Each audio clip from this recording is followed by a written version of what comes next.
Hello guys and welcome back to the channel. Today's topic is standard tree roses and helping you guys pick the best standard tree roses you can get. Without further delay, well, let's get started. Now the thing to remember with standard tree roses is they're grafted in 2 points. All the way here at the bottom close to the soil and all the way up here around 1 to 1.5 meter. And when you have something that is sticking up by 1.5 meter, the thing you have to remember is that grafting union is much more exposed to the elements. And that is a real issue because remember, during the winter, all the heat comes from the soil. It is the soil that carries all the heat that helps heat up the roses. But when you have something that is all the way up here, like 1.5 meters up sometimes, it is so much more exposed both to cold and to the wind, to the chilling effect wind produces. Like a strong wind can lower the temperature by -5 Celsius easy. And it can also strip the roses of water and a lot of other things we won't really be going into. But the main point I want you to remember is you have to pick a rose that is more frost resistant, more cold hardy than usual, usually by a zone or two. So if you're in zone 7, you might want to go with a rose that is hardy down to zone 5, because as I said before, it'll be more exposed. Now some people will also go into the building material section and they'll get some of these insulation materials that are meant for heating pipes. Now, this is a common misconception, and it comes from people thinking very logically, very intuitively, but not thinking it all the way through. Let me explain. When you put a blanket over a human, why does the blanket get warm? That is because the human produces warmth. We give off body warmth. But if you put a blanket over a rose, what happens? Well, not much happens because the rose does not produce its own warmth. So the rose only gets the temperature lower, or it is only sheltered by 1 to 2 Celsius or something like that, 5 at most, because what really happens is you're only sheltering it more from the wind.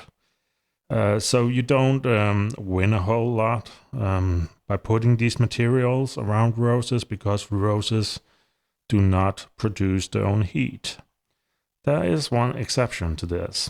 If the insulation material goes all the way down to the soil level, if you put something that goes all the way over the rose and down to the soil, what will then happen is the soil will heat up the space over the rose. So there's two important things to remember. Roses don't produce their own heat.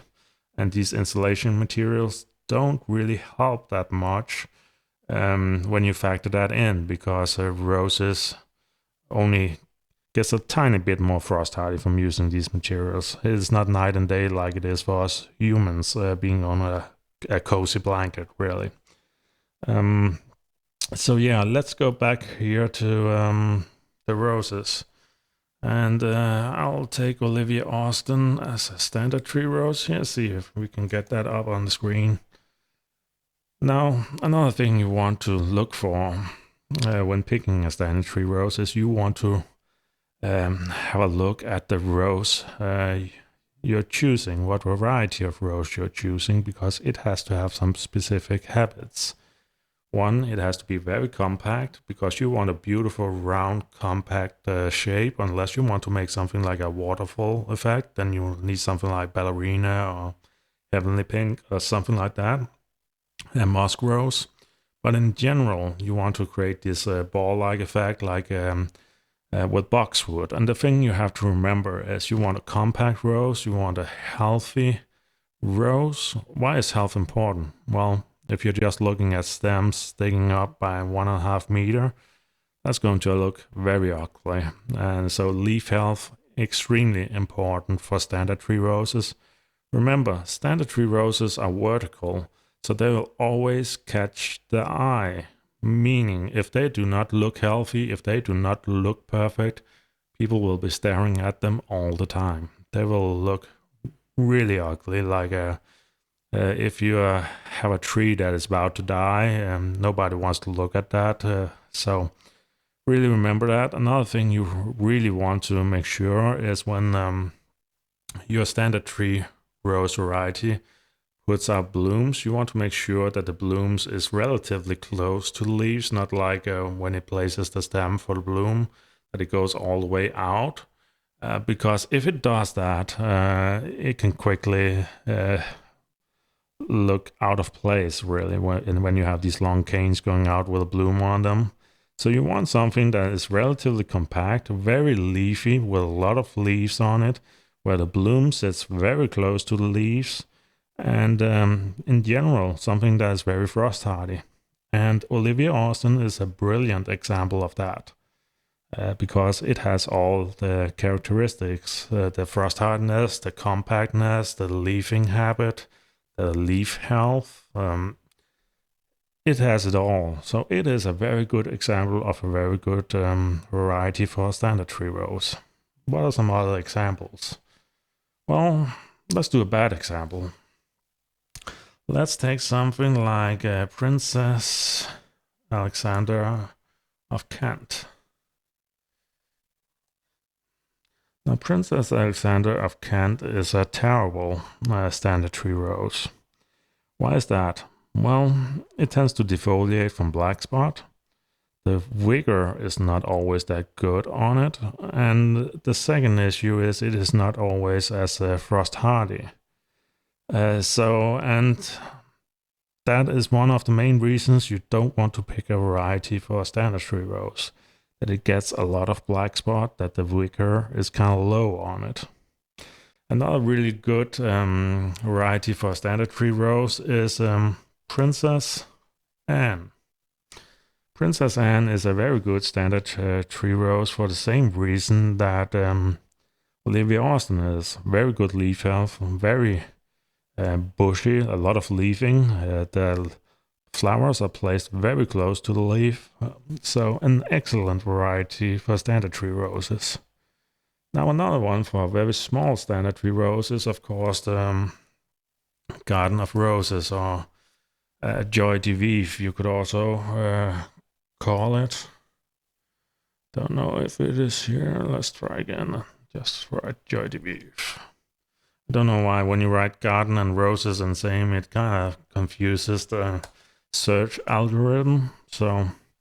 But yeah, Joy de Vive is another excellent rose for standard tree rose because it is again very compact, very leafing, and the blooms are placed very close to leaves. So excellent variety for that.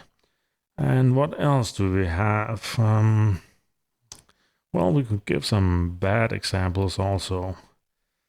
Some bad examples would be something like a Capella, for example. You could nearly not make a standard tree rose from a Capella because it is very upright. And you'll see a lot of different roses used for standard tree roses that, in my opinion, should never have been used because they're so vertical, so upright growing, that they are simply not easy to form shape. Sometimes I also see them putting climbers on standard trees, and really, to me, that is just insane. Remember, round, compact, full of leaves, flower very close to the leaves. I guess that is where you have to know the variety you're planting and how it behaves. But what else can we pick here? We can take something like, I guess something like Eustacia Y. Now the issue with Eustacia Y is it is one of those that falls in the middle. It has a very decent leaf health. It also has blooms that are relatively pretty. It is relatively frost hardy. The issue sometimes with Eustacia Y can be that it wants to put the blooms a bit further out on the stem when creating a standard tree rose, but it is one of those that are workable in my opinion. But what you really want to think about when picking your standard tree rose is it compact? Is it healthy in the leaf? Does it leaf out a lot? Does it place the bloom close to the leaf? And is it about 2 zones more frost hardy than the zone you're in? And the things to avoid is very vertical growing plants, climbers, things that simply get too big, things that have a lot of black spot, things that are only just frost hardy to your zone. And this is about it, I would say. If you avoid these things, you will get a beautiful standard tree rose. But don't assume, because a lot of these websites will sell different standard tree roses. But don't assume just because they're selling something, it means that it is a good variety to put on a standard tree rose. Because when I go through standard tree roses, honestly, 80% of those varieties put on standard tree roses, I would never myself have placed on a standard tree rose. So don't assume just because something is placed onto a standard tree rose that it is something that is good to grow on a standard tree rose. Because I see people grafting everything into a standard tree rose. So yeah, guys, that were the points for today. As I said before, check for frost hardiness, check for leaf health. You want something that's full and bushy, something that places the bloom close to the leaves, and that is really it. Of course, there's other versions you can make of standard tree roses. I'll try to show one here if we can find it. Let's see if we can find a version of Heavenly Pink, I think. Yeah, with something like the Heavenly Pink rose, you can actually create these kind of waterfall effects if you have something that reminds you a little bit of what is these called? These Japanese cherries, where they have this waterfall effect going. So something like that can also work if you're not going for the round shape. But you really have to know what you're aiming for. And the same with the ballerina rose. Let's do ballerina here. Yeah. Ballerina is another one you can use, but the thing to remember with both ballerina and Heavenly Pink is you'll get something that is very big in size. Much closer to a large bush. So if you're going for that compact ball shape, you don't want to do these, but they can still be really beautiful if you just want to create something that is falling down or more, I guess, more like a cloud. So they're not hopeless and they're not bad for a standard tree rose. They're just a different shape. But really, think about the roses you're using as a standard tree rose, because they do need to have certain characteristics to make a beautiful standard tree rose. But yeah, guys, that was it for today. Take care out there.